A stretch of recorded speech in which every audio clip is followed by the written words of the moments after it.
Нейросеть отбирает лучших. Вот у нас эмбрион, и в данном случае искусственный интеллект, зафиксировав все изменения во время его развития, нам выдает вот такой вот паспорт. Башкирские репродуктологи, единственные в России, применяют искусственный интеллект. Компьютер показал зубы. Мы можем добавить диагноз, выбрать отсюда, пожалуйста, любой, что нас интересует. Все в процентном соотношении. Стоматологи осваивают современные программы. Подружиться с умными машинами пытаются кардиологи и вирусологи. Заменит ли врачей нейросеть? Главный вопрос сегодняшнего дня. Сбрасывается на электронную почту, как пожелает. И пациент с этими данными может не только в нашей клинике пользоваться данной программой. Когда Марина Карпова, стоматолог с многолетним опытом, предлагает пациентам диагностику с участием искусственного интеллекта, многие удивляются. Эта программа не обязательный, а лишь вспомогательный элемент лечебного процесса. Но благодаря ей вместо обычного рентгеновского снимка в поликлинике получают подробный анализ здоровья полости рта. Врач предложил попробовать. Был очень сложный случай и предложили загрузить. Все посмотрели, все объяснили, все в снимках все понятно было. То, что в некоторых местах может где-то врач не увидеть, а в этом снимке все можно посмотреть. Что-то можем пропустить, что-то можем не заметить, а здесь программа сразу выдает все проблемные зубы, все здоровые зубы. Рекомендует, какие зубы стоит лечить у терапевта, на что обратить к пародонтологу. А это устройство помогает быстро и точно перевести слепок в цифровой формат. Так можно оценить состояние прикуса и составить план лечения. Это разработка одного из сотрудников поликлиники. Если погрешность работы зубного техника порядка 200 микрон, то при использовании этой технологии она снижается до 50. Мы можем на различных этапах обращения этих пациентов сравнивать ту ситуацию, которая была и которая сейчас есть. По сути дела, это цифровой профиль каждого пациента, который пожелает оставить у нас свои изображения. Цифровые технологии использует каждый сотрудник стоматологической поликлиники Башгосмедуниверситета. Большинство здесь работают уже более 15 лет. Искусственный интеллект для них как молодой ассистент, но который очень быстро обучается. Только в этом году он уже помог выявить онкологию на ранних стадиях у 6 пациентов медучреждения. Делаем фотопротокол. Макросъемку. Макросъемка очень большое увеличение. И находим такие участки труднодоступные, например, в ретромалярной области около 8 зубов мудрости, где при обычном свете и при обычном осмотре эти участки труднодоступны. Правильно диагностировать проблему только полдела. Не менее важно наметить схему терапии. Инфекционные заболевания с каждым годом мутируют и не поддаются лечению. Чтобы подобрать пациенту антибиотик, медики используют чашку Петри. Ускорить процесс решили в БГМУ. Совместно с Уфимским университетом науки и технологий разработали программу на основе искусственного интеллекта, которая сокращает время на исследование в 3 раза. Дело в том, что вот эта рутинная работа, детекция, анализ чувствительности делается вручную. А здесь аппарат позволит на основе искусственного интеллекта анализировать все эти процессы, которые произошли на чашках Петри после проведенного анализа. Подобрать лечение нейросеть может и на основе данных о пациентах со схожими симптомами. Такую практику внедряют в лаборатории гемодиализа. У нас в данный момент гемоглобин ниже целевых значений, и по назначению медпрофилактики у нас стоит восклицательный знак. Это означает, что необходимо корректировать лечение. Критикуешь – предлагай. Этого принципа программа тоже придерживается. Она выбирает несколько оптимальных вариантов лечения, тут же рассчитывает их стоимость и эффективность. Программа разработана большим коллективом. Это доктора лаборатории гемодиализа, это ученые из медицинского университета, это математики из университета науки и технологий. И вот этот достаточно большой коллектив на протяжении 4 лет создавал программу, которую правильно назвать интеллектуальная система поддержки принятия врачебных решений.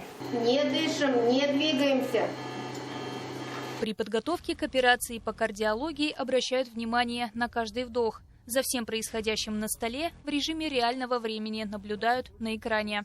Наше оборудование позволяет диагностировать, во-первых, поражение коронарных артерий в разных локациях, в разных частях сердца. И, соответственно, если мы проводим точную диагностику, то затем можно лечить. Нередко после такого исследования врачи прибегают к помощи стентов, которые не позволяют сосудам сужаться. Это лечение ишемической болезни сердца, предотвращение инфаркта миокарда и даже внезапной сердечной смерти. Существует множество различных видов стентов. Так, для подвздошных артерий используют вот такую пружинку диаметром от 10 до 12 мм. А для стентирования сосудов сердца диаметр должен быть уже в 4 раза меньше. Выбрать подходящий стент необходимо с ювелирной точностью. Искусственный интеллект помогает врачам и в этом.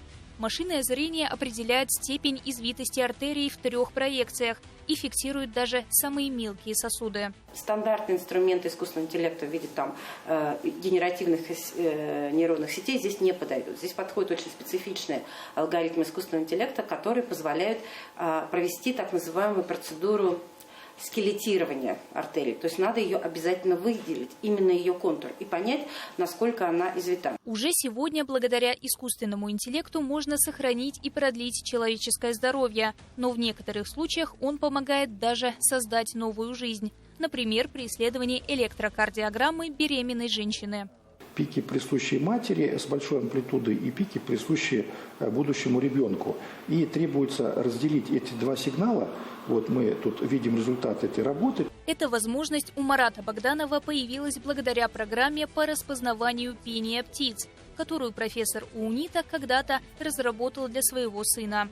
Он же обучил нейросеть ставить по ЭКГ предварительный диагноз, будь то ишемия или инфаркт. Разрабатывается программное обеспечение для распознавания, например, компьютерной томографии, рентгеновских снимков, магнитно-резонансной томографии с помощью нейронных сетей.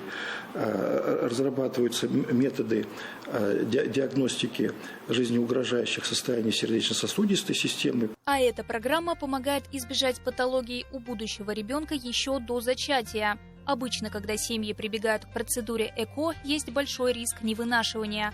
Поэтому женщинам переносят сразу несколько оплодотворенных яйцеклеток, после которых часто рождается двойня или даже тройня. Искусственный интеллект может помочь отобрать лучший биоматериал заранее. Желтым цветом он выделяет хорошие мужские клетки, а зеленым – лучшие. Сейчас эту программу начинают применять и для отслеживания развития самого эмбриона. Да, мы искусственный интеллект также применяем в оценке качества развития эмбриона. Это, например, при таймлапс развитии, где с помощью видеофиксации он отмечает какие-то события по развитию эмбриона и выводит в определенный график, а далее уже выводит определенную оценку. Искусственный интеллект и нейросети стремительно вошли в нашу жизнь. В Госдуме решили, что эту сферу необходимо регулировать законодательно. В феврале в первом чтении был принят законопроект об обязательном страховании вреда, причиненного искусственным интеллектом. Ранее оно было добровольным. У нас большая комиссия, рабочие группы будут, какие программы. И, конечно, медицине нужны хорошие программы. Вот, допустим, высоких технологий в медицине, высокая аппаратура, оборудование. Но как бы ни менялись законы, опасения у многих все равно остаются. Неужели совсем скоро машина полностью заменит врача? Ведущие специалисты отвечают на этот вопрос единогласно. Нет. Тем более в медицине, я не знаю, как в других отраслях, возможно, это где-то и допускается. В медицине искусственный интеллект – это не больше, чем помощник.